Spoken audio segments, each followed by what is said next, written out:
What's up guys, it's Sal from Just Bowler here. In this video we're actually going to be talking about the planche. We're going to talk about variations of the planche, how to start from beginner to advanced level, and actually get to the point where you can actually do the planche fully. Now realistically though, the planche does take around 7 to 9 months to fully master. And it is tough, and you have to be consistent with it every day. And the thing is with calisthenics as well, what I personally realised is that it's kind of different towards muscle training and gym training itself.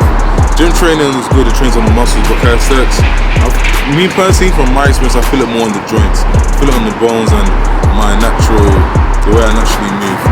And I'm sure you guys will feel it and experience what I'm talking about when doing the workouts as well. It is a good mechanic, it is fun, and I do enjoy it. And in all honesty, I actually sometimes prefer it more of the gym. So yeah, regardless though, let's get to the video. I'll see you guys soon. We're gonna, give me a second.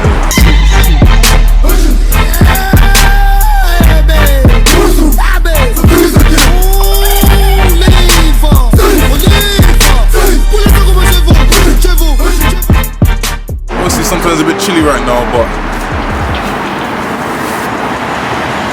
need to see some of the good stuff. You know what I mean? Obviously don't really have too much of a pump right now, but as I was saying, so cool. Key things firstly. Now when it gets to get into the planche and get into warm-ups, the first thing to do is to warm up on your wrist. Now this could just be like this.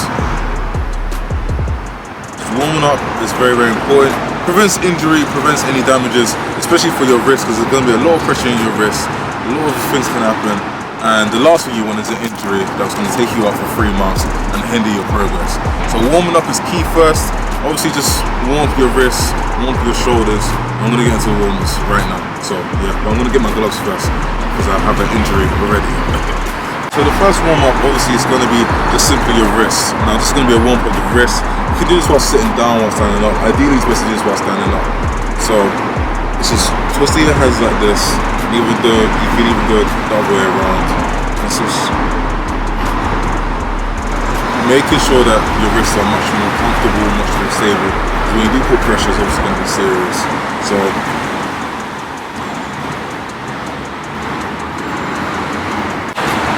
the next one is going to be on the ground.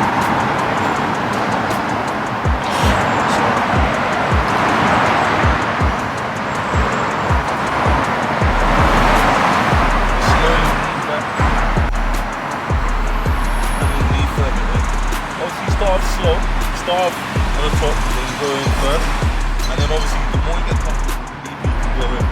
So obviously, like the more comfortable, I'll lean further in.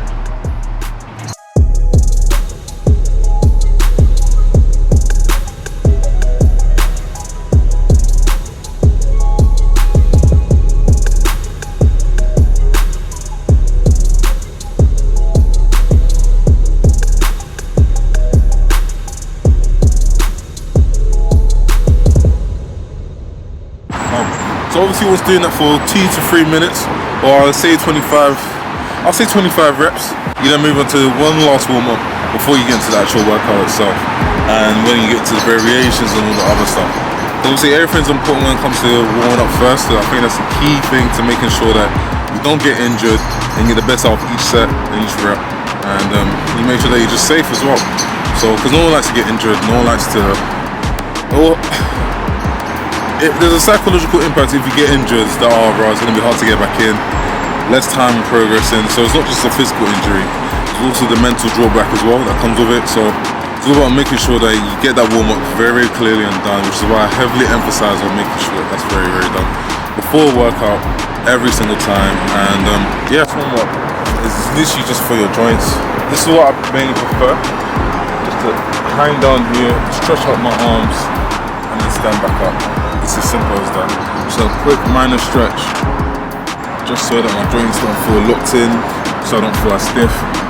And obviously it really does make a big difference for me. So yeah, it is quite tedious sometimes. I don't really like doing this. I think this is my least favorite one, but at the same time I do see the results, so it is obviously quite important to do. So yeah, I would definitely say this one you should maybe spend 5 minutes doing this, just a quick warm up. So overall the whole warm up should take like 10 minutes. And then obviously from warming up for 10 minutes, I'll say 15-minute workout. Make sure you get the reps, get the sets done, and yeah, have fun as well. Obviously, enjoy the journey, enjoy the failure, because you are going to fail many times. You're going to fall down many times. Just make sure you fall down properly, and yeah, enjoy it. Stay ball on. So the first normal workout is actually going to be a muscle building workout. This is just quickly warm up the body, get me going, get some blood pumping in, so I'm ready for the other workouts as well. Which is going to be normal dips. So obviously you come in here. So obviously make sure that feet are straight, make sure arms are bent.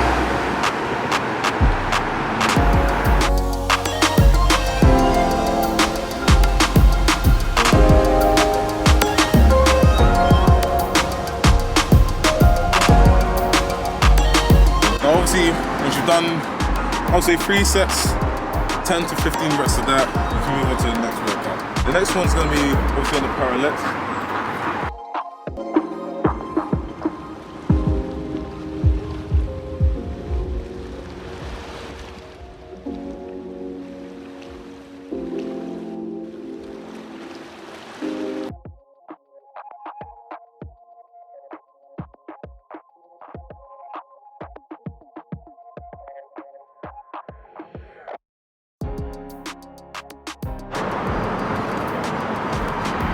So obviously these are tuck releases. I think tuck releases. So I would say the reason why you do tuck releases is just to slowly get you into this and then get you back into tuck hold as well. Wait, running out of breath, just moving about. Yeah, it's a very good workout just to slowly get into it, slowly get your body warming up. Obviously you've done the muscle of warming up there, and now it's actually getting to the actual professional workout. It's going to help you with your core, help you with your arms, help you with your joints, and make sure that everything's secure before getting into the harder stuff. Like I said, obviously it's a slow start at the start, but the reason why I do this is because the last thing you want is an injury. The last thing you want is to make sure that you're ready for the next round and ready for training the next day. So the next workout we're going to get into is the tuck holds. Now tuck holds is a very good workout, especially for beginners. Also I did the tuck releases, so instead of actually dropping your legs down, you're just going to hold this position at the top. So I'm just going to show you right here and now. So obviously you keep your knees tucked in, you make sure your arms are straight, and obviously you make sure that you look straight as well. Now core has to be tight, everything has to be tense, it has to be very close. Keep your knees as close to your stomach as possible, and yeah, I'll say hold it for 20 seconds and a few more reps.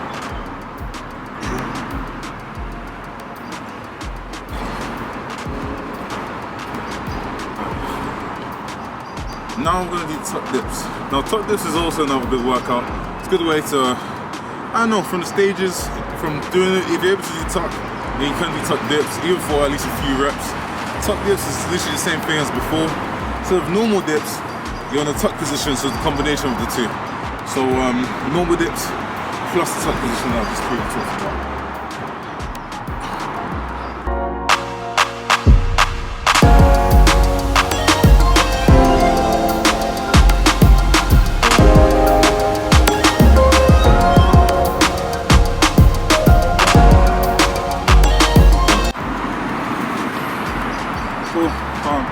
So I'll definitely say do 5 to 15 reps of that and make sure that form straight, your knees are closed in. Also when doing the tuck dips, your knees aren't going to be as close to your stomach as possible because you're going up and down. A lot more is going on. But when you are doing the tuck holds, make sure you keep that close to keep your knees close to your stomach as much as you possibly can, because that's where it counts, that's where it's most valuable, and that's where you get the most out of it.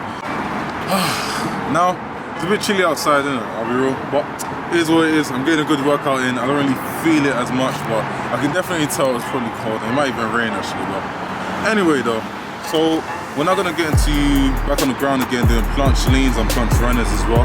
So after doing those two, we're gonna have a final workout of doing advanced planche. Now obviously this workout is for beginners, and I emphasize for beginners, you're more likely to get injured as well. No, for more, if anyone's actually can actually get injured at any time. So at least if you set a good foundation at the start, you're less likely to get injured. So this video is obviously for beginners, just to make the most of it, and to enjoy yourself as well, and actually understand how it is and how it works. Each workout, this workout, I definitely recommend you to do daily. 3 to 4 sets of each workout. Obviously I already mentioned about the warm-up previously, so I don't think you should do that every single workout for sure. At least once every workout. And obviously make sure you stretch after a workout as well. It's very good for recovery, very good for making sure you're enjoying yourself. And even now I can even feel my joints already starting to tingle a bit. So not in pain or anything like that, but just tingle. It's there, it's on its way there. The more I train, the more I work, obviously there. I've been doing planche for quite some time now. It'll take much more for me to feel any sort of pain. But I can definitely feel it tingling now, and I'm enjoying it though. So I don't know what it is here, but maybe it's just me personally, but I actually kind of enjoy the pain of working out. It sounds crazy. I know I shouldn't say this, but you guys are my guys, and I see you guys are my friends and people I can actually talk to. So sometimes me personally, I actually enjoy the pain. And if I don't feel like I'm getting enough pain from it, I don't feel like I'm doing good enough. Like, I need that certification. Alright, cool, am I doing this right? Sometimes, but obviously I know I'm doing it right. But when I was a beginner, I didn't really know, I wasn't too sure. But yeah. Speaking of that though, make sure that you actually, if you are in pain, you stop, you take the break to rest, respond, listen to your body, respond to it. As when I was a beginner, I made those mistakes and it ended up injuring me in the progress as well. So I know some people, you might be like me, that wanted to enjoy the pain and push through. Don't do that. Just be a bit more considerate of your health and your body, because that might hinder you down the line, just like how it did for me. Does that make sense? So let's stop. We're gonna get to the next workout, and obviously it's gonna be planche slings. Now planche slings.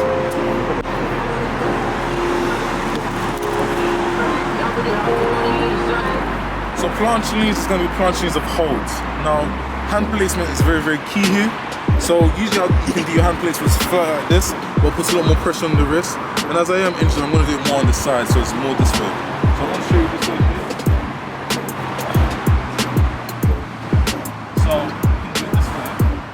Well, obviously that puts a bit more pressure on your palm of your hands. You can do this way, your hands are diagonally like this. And then you can now, either way, whichever one's more comfortable with you would be okay. But just make sure that you do what's best for you. It doesn't really make too much of a difference from my case, but it just reduces the pressure on the wrist itself.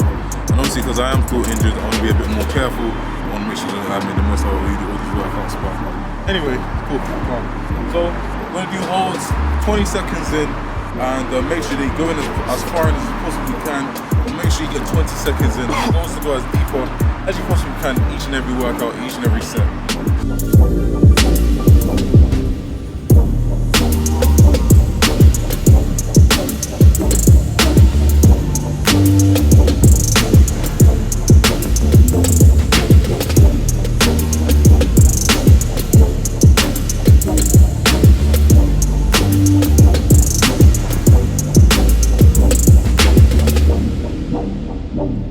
So obviously you've done 4 sets, 20 seconds of those. I'll definitely say you do planche runners. Now planche runners is also a good workout, just to make sure, just to get you active, just to warm you up as well.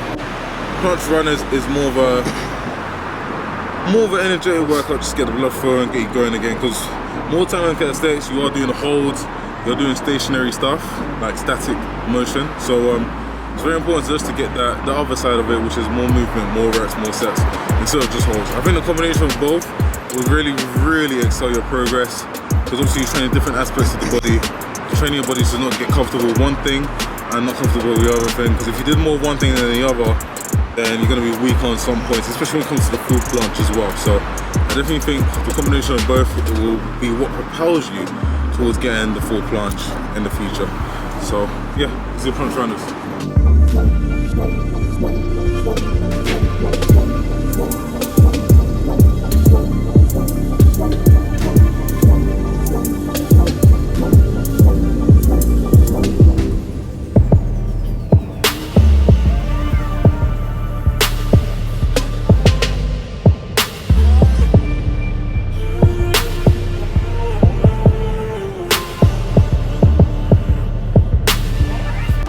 Obviously from there, it's a good warm up. I think you can say 3 to 4 sets, sorry, of each and every workout. So from the top holds to the top reps, and then from the planche slings to the planche runners as well. It's very, very key, alongside with dips. And make sure you get 15 reps at least, for the reps, and for the holds, 20 seconds as well. I always say at the end of each workout, make sure you stretch, make sure you warm up, make sure you eat, and yeah, prepare for the next one. Now the main goal is to make sure that you can do this every day, or at least every other day, so you don't overtrain yourself. And yeah, just look, take your time, respond to your body.